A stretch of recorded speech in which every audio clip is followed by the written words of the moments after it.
15 नवंबर 2025 की शाम 11 साल की दिव्या और उसकी 10 साल की छोटी बहन स्कूल से घर आने के बाद अपनी माँ रूबी से अपने पापा के बारे में पूछते हैं तो उसकी माँ बताती है कि पापा किसी काम से बाहर गए हुए हैं और शाम तक वो घर आ जाएंगे। लेकिन रात के 8 बज जाते हैं और दिव्या के पिता राहुल घर नहीं आते हैं। देर रात तक घर न आने की वजह से राहुल की पत्नी रूबी अपने पति को फोन करती हैं तो उनका मोबाइल फोन स्विच ऑफ आता है।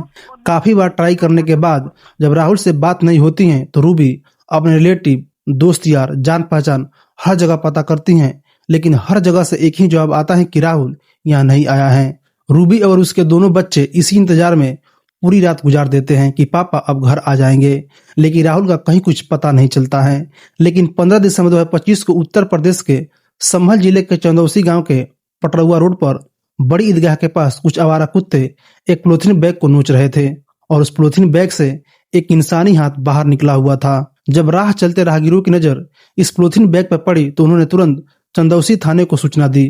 सूचना मिलते ही चंदौसी पुलिस घटनास्थल पर पहुंच गई और जब उस पॉलीथीन बैग को खोला गया तो उसके अंदर से इंसानी डेड बॉडी मिली जिसका सर धड़ से गायब था और बाकी पार्ट को छोटे छोटे टुकड़ों में काटकर पॉलीथीन बैग में डालकर फेंक दिया गया था। बॉडी के पास सर न होने की वजह से उसकी पहचान कर पाना मुश्किल था, लेकिन तभी पुलिस की नजर उस डेड बॉडी के हाथों पर पड़ा जिस पर राहुल नाम का टैटू बना हुआ था और यह टैटू पुलिस के लिए एक बहुत ही अहम सुराग था।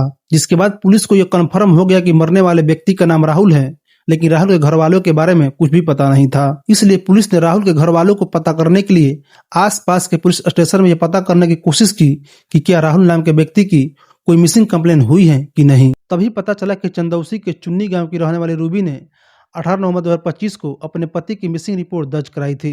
इसी बिहा पे पुलिस ने डेड बॉडी की पहचान करने के लिए रूबी को थाने बुलाया गया तो उसने यह कहते हुए इनकार कर दिया कि यह डेड बॉडी मेरे पति राहुल का नहीं है। और जब पुलिस ने जांच पड़ताल आगे बढ़ाते हुए रूबी की फोन कॉल और फोन गैलरी खंगाली गई तो एक ऐसे राज्यों से पर्दा उठा जो उत्तर प्रदेश का सबसे हॉरिफायरिंग और ब्लाइंड मर्डर बन गया। Welcome to the show, you watching Ruby and Rahul murder case. Rahul पेशे से एक जूता कारोबारी था और उसकी उम्र लगभग 40 साल थी और अपनी पत्नी रूबी और 2 बेटी के साथ उत्तर प्रदेश के संभल जिले के चंदौसी के चुन्नी गांव में रहता था। यह दोनों की शादी अरेंज मैरिज थी। राहुल अपने घर में अकेला था और उसके आगे पीछे कोई नहीं था। शादी के बाद दोनों की 2 बेटियां हुई। पहली बेटी 11 साल की है और छोटी बेटी 10 साल की है। ये एक बहुत ही हैप्पी फैमिली थी। धीरे धीरे राहुल का कारोबार भी बढ़ता गया और राहुल अक्सर काम के सिलसिले में घर से बाहर रहने लगा। इसी बीच गांव के रहने वाले गौरव का रूबी के घर आना जाना शुरू हो गया। शुरू में तो यह दोनों दोस्त बने, लेकिन धीरे धीरे ये दोस्ती कब प्यार में बदल गया किसी को मालूम ही नहीं चला। दोनों इतना करीब हो गए कि दोनों के बीच अब संबंध बनना शुरू हो गया था। रूबी गौरव के इश्क में इस कदर पागल हो चुकी थी कि गौरव के बिना एक पल भी रहना मुश्किल था और यही वजह भी थी कि राहुल और रूबी के बीच अक्सर लड़ाइयाँ होनी शुरू हो गई।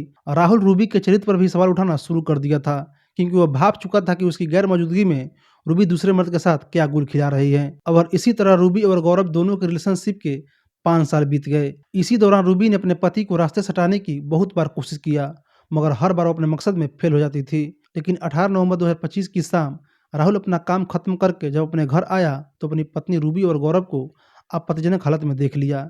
किसी भी मर्द का अपने पत्नी को किसी गैर मर्द की बाहों में देखना वाकई बर्दाश्त से बाहर है। इसलिए गुस्से में आग बबूला हुए राहुल ने अपनी पत्नी रूबी के साथ मारपीट करना शुरू कर दिया और इसी झगड़े का फायदा उठाकर गौरव ने लोहे की रड से राहुल के सर पे लगातार कई बार वार किया, जिस वजह से राहुल बेहोश होकर जमीन पर गिर गया। जिसके बाद दोनों ने मिलकर राहुल का गला दबाकर उसकी हत्या कर दिया।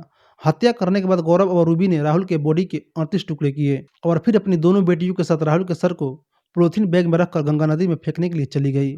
पॉलीथीन बैग को फेंकते समय जब उनकी दोनों बेटियों ने पूछा कि इसमें क्या है तो रूबी ने बताया कि इसमें पुरानी और टूटी हुई भगवान की मूर्तियां हैं।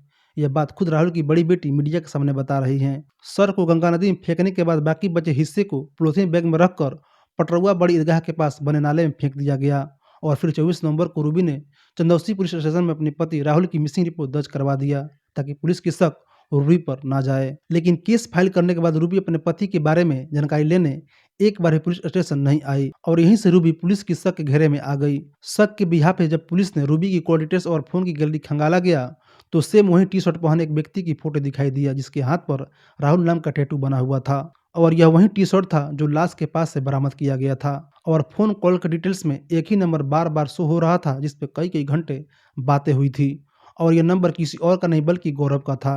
अब पुलिस की शक यकीन में बदल चुका था। जब पुलिस ने दोनों को अरेस्ट करके पूछताछ शुरू किया तो दोनों टूट गए और उन्होंने अपना गुनाह कबूल कर लिया। पुलिस ने दोनों के ऊपर एफआईआर दर्ज करते हुए दोनों को जेल भेज दिया। यह कहानी हमें सोचने पर मजबूर करती है कि कैसे एक माँ ने अपनी हवस की भूख मिटाने के लिए ना सिर्फ अपनी बल्कि अपने 12 साल की हैप्पी मैरिज लाइफ को बर्बाद कर दिया और अपने 2 बच्चों के ऊपर से बाप का साया हमेशा हमेशा के लिए छीन लिया और अपने आप को जेल के सलाखों तक पहुंचा लिया। गहनता से जांच करने पे पता चला कि राहुल की पत्नी जो रूबी है, उसी ने ही राहुल की हत्या की थी और उसने अपने बॉयफ्रेंड जिसका नाम गौरव है, उसके साथ मिलके जिनको उसने मृतक ने रंगे हाथों पकड़ लिया था अवैध संबंध बनाते हुए। उसके बाद में इन लोगों ने उसको अपने रास्ते से हटाने की ठानी थी। इन्होंने हथौड़े से और लोहे के अन्य औजारों से वार करके उस व्यक्ति को मारा था। उसके बाद में ग्लेंडर्स लाके उस व्यक्ति को धड़ वगैरह वो काटा था। एक राहुल की दोनों बेटियों ने कानून से गुहार लगाई है कि उसके पिता के कातिल को फांसी की सजा सुनाई जाए। दोस्तों, इस कहानी का मकसद आपको परेशान करना नहीं है बल्कि आपको सचेत करना है। आप जहां रहे सचेत रहे और अपनों का ख्याल जरूर रखें। आई होप कि आपको ये वीडियो पसंद आई होगी। अगर ये वीडियो आपको पसंद आई हो तो प्लीज़ वीडियो को लाइक करके चैनल को सब्सक्राइब जरूर से कर दे। मिलते हैं एक और वीडियो में एक नई सच्ची कहानी के साथ। तब तक के लिए आपका बहुत बहुत धन्यवाद। पार्ट को है उन्होंने नाले में फेंक दिया था और बाकी को उन्होंने राजघाट में जाके वहां पे प्रवाहित कर दिया था। इस प्रकार इन दोनों व्यक्तियों को, जिनके नाम गौरव और रूबी, इन दोनों को गिरफ्तार करके आज जेल भेजा जा रहा है। इनके पास से जिस ग्राइंडर का यूज करके इन्होंने कटों से काटा था वो भी बरामद हुआ है और जिन हथौड़ों और जिन चीजों से इन्होंने उसके सिर पे वार किए थे वो भी